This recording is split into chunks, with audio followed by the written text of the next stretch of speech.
Rolling. Okay. Hello, I am Glenn Dyer, and you are watching a Dyer-Situation. So today is the non-sung version of the Les Miserables review. We just came back from watching it, and we have a lot to talk about. Yes. Just as prior warning, since we did give our general opinion of the movie in the musical part, this version is going to have spoilers.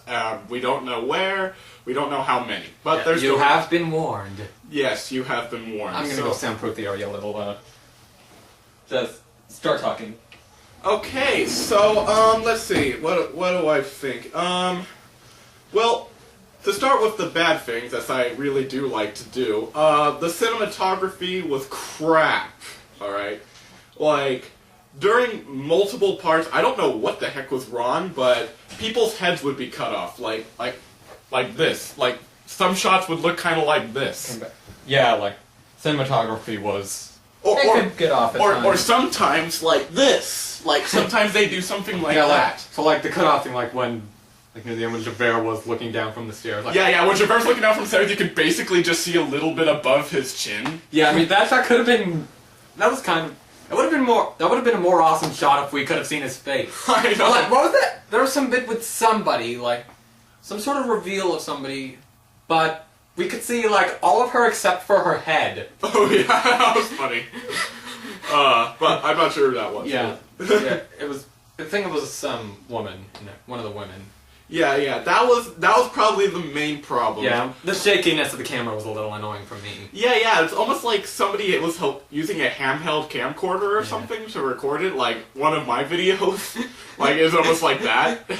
Except with a far bigger budget, I assume. Yeah. And yeah, that's the main problem. I don't think I think it could have helped. As for one, I don't know if it could have actually. There's little to no character development, but I'm not blaming it too much. They're condensing a 1,000-page book into, what was it, a 2.5-hour movie? Or? A little over 2.5. A little over 2.5 hours. Again, this is also from the musical, so we've got to consider that. Yeah. Yeah. So, like, that's one of the main problems, and I kind of sympathize, though, because, like, how can you possibly condense that? Just so you know, I have almost read the book. I've been reading it for over a year now. And I'm just past the part where the barricade is up. So, just so you know where I'm in. So I know a lot of tidbits about it. What I did like is that they did actually include a few things from the book in there. Before we go on, can I mention a sort of character development-ish thing? Yes. Okay, I'm going to go on a little bit of a Cosette rant here, because... As I mentioned in the musical one, I'm still not fond of Cosette. Because in the musical version, I'm not fond of her. She does nothing. It's along those lines. I mean, a lot of the motivations once she gets involved revolve around her, and yet she does nothing. She's not very interesting. Kind of annoys me a little. I mean... The most she does in the stage musical is lie to Valjean about something. She doesn't even do that in the movie. She does less in the movie. Oh my god. But, okay, I think that's all I have to say with Cosette. Okay, go on. But for me, the main hate was Marius. My god, I can't stand that guy. Like, I think I mentioned in the musical thing, like, I was in the show, so I kind of know what it's like, and as I mentioned, I read the books and stuff. The book. I read that. But, god, this guy, like, I know I mentioned it's hard to get character development in, but at least a little! Like, all we get is this, like, this teenager who kind of reminds me of the squeaky-voiced teen from The Simpsons. That's what he kind of looks like to me. I kind of see that. Yeah, and he, he's just a total asshole, like, it's obvious Eponine has a thing for him, and he's just like, whatever, that chick's hot. But that's also why I don't like Cosette. Another reason, because, from what I know of Twilight, I've never seen the Twilight movies, just some reviews of them. From the little I gather of them, Team Jacob is the better side. I'm Team Eponine. It's the exact same thing, only Les Mis did it a couple decades earlier. Like, Epony's the one who actually is interested, and with Cosette it's so... nothing. There's nothing.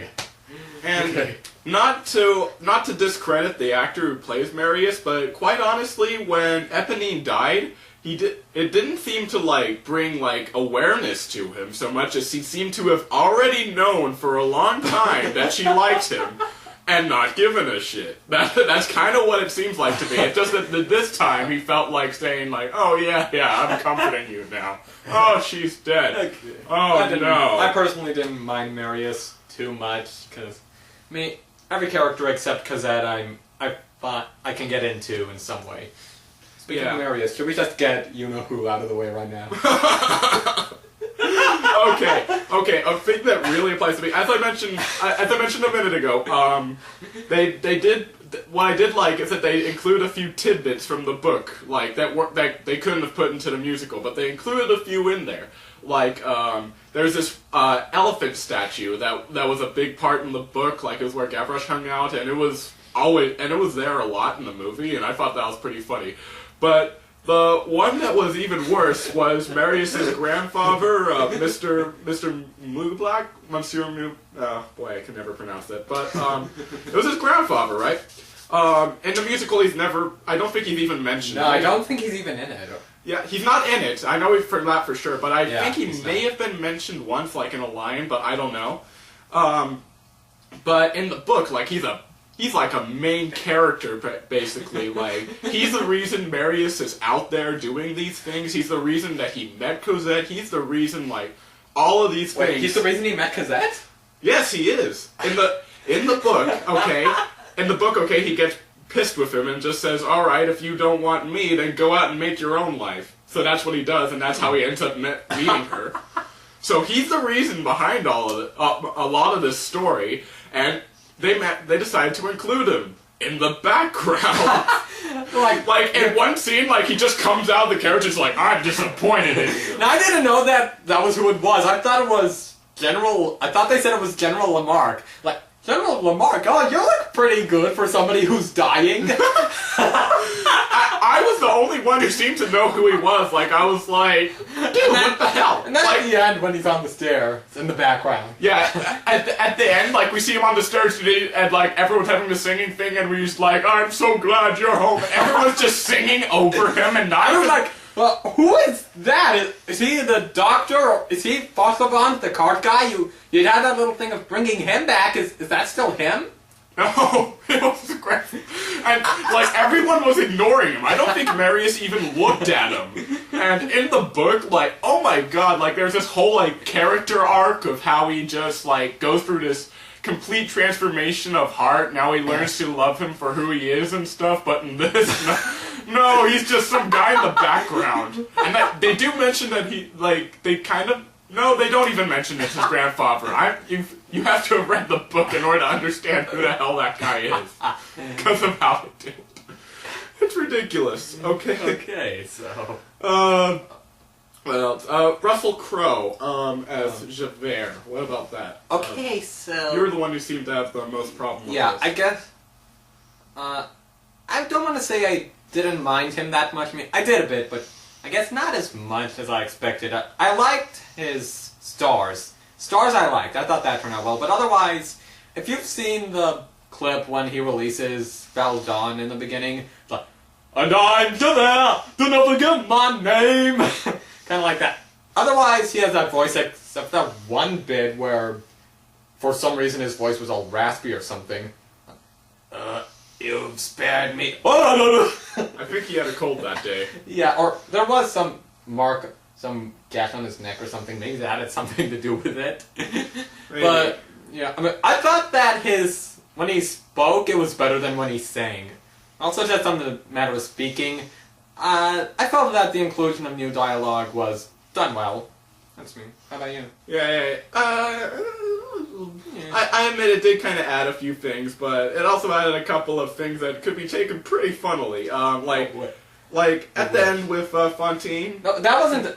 That was like he. Well, that wasn't dialogue. Well, he spoke it during her thing. Though. I think that's just part of the song. But yeah, at the end with Fantine, Valjean looks like he's orgasming. Yes, I'm ready, Fontaine. I'm ready, Fontaine. He says that. Yeah. Oh Okay. boy.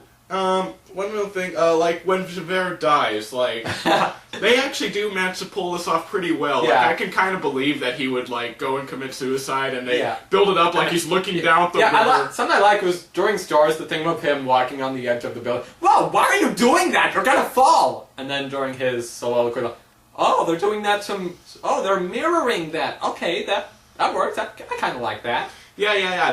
They were building it up perfectly. Like he was looking down this river, and like you could just tell, like, oh no, he's going to jump, but don't jump. But he jumps, he falls, and they make a cartoony cracking effect when he hits the water. Well, whatever that thing was in the water. Yeah, it was like some metal thing, and he just like hit him. Okay, so I'm just wondering, like, what the heck was that? Okay, so the Javert side, because I've seen two different versions of the show. The one he was in, the tour, and now the movie. So, in one hand, you have Javert just jumping into the fog below a bridge. One version, it's pretty neat, where he's floating in the air. That was cool. Now we have him falling and. Yeah, I'm just like, well, why don't you just go all out? Boy. I just want to say now, some of the CG with like the bits of the parole notice, or like at the beginning with the boat and the docks, that wasn't all that good. Like Brave had better CG than that. Well, and I wasn't too fond of the CG in Brave. Just saying. Yeah, well, I'm just kind of wondering, like, with that, oh boy, yeah, like it looked like they were trying to be impressive with it, like showing the grand scale of everything. Yeah, which could have worked if the CG was better. Yeah, but it just looks so fake that it kind of blows your suspension of disbelief. Not that it would be blown already by people randomly breaking out in the song, but still. Or something I was gonna mention. Okay, I kind of liked so there was that bit at the beginning where they're like retrieve the flag so they can show off Valjean's strength. Like, oh, that's a nice way of foreshadowing. And then they do the same kind of shot when he lifts the card. I like that. Just saying. Okay. Yeah, I guess so. Although I think in the book he was described as stronger, but like he was also Spider-Man. He could climb up a 15-foot wall with ease. I was going to say now there were these at least two transitions in the beginning I felt were awkwardly done. Like right after that bit where he like brings in the flag, and then suddenly then Javert is like, now prisoner 24601. The transition was not good. It totally seemed like they were just cutting to some other scene with that. Yeah, there was a couple times where it looked like they were they cut out some scene. Like, and the other one was when Valjean is released, so he leaves. And suddenly he's on a mountain high. When did that happen? And then suddenly he's not on the mountain anymore. Like I don't know. He just teleported everywhere. I think that was kind of it. And also, like, I'm just kind of like wondering with time transition, because this takes place like, was it over like 20 years or so? Something like that. And Jean Valjean doesn't seem to age at all. Yeah. He actually almost looks younger by the age. It's yeah. So like. Are you dying of old age, or are you dying of whatever suddenly killed Fantine? Like, Fantine and Valjean just die suddenly. Yeah, it's never really clear what kills them. I don't... Like, I think Fantine is supposed to be consumption or something? I don't know. I don't even know that from just watching it, just looking it up later. In the book, I know she got sick. Oh, okay, the book, okay. In the book, she got sick. I don't know. Just from watching, I don't know. I don't know, like, what happened to her. It's just like, get her to a doctor, and suddenly she's dying. Yeah. Of something. Okay, I just want to say a couple things as a bit of a segue to what I want to mention next. I swear, there were a couple guys in this who, I see them and I think, oh, it's the Mad Hatter.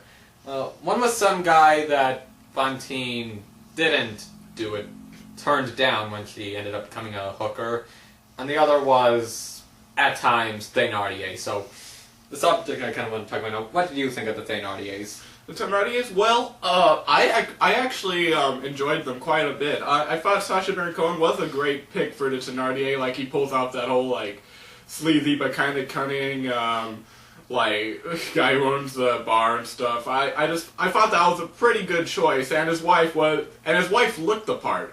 She definitely did. The one she was in the Harry Potter movies. Helena Bonham Carter, Tim Burton's significant other. Whatever, I don't know about that. But yeah, they both looked the part, I thought, and they both at least Mr. Thenardier, like he did it pretty well. Oh boy, there's something I was gonna say. You go on, maybe I'll... Okay, so yeah, they are great choices for the part, yeah. I was a little underwhelmed, actually.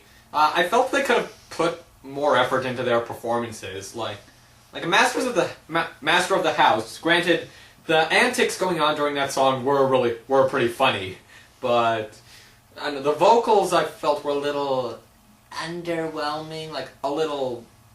Not so much of big, because from my experience it kind of tends to be a little big in the vocals on that song.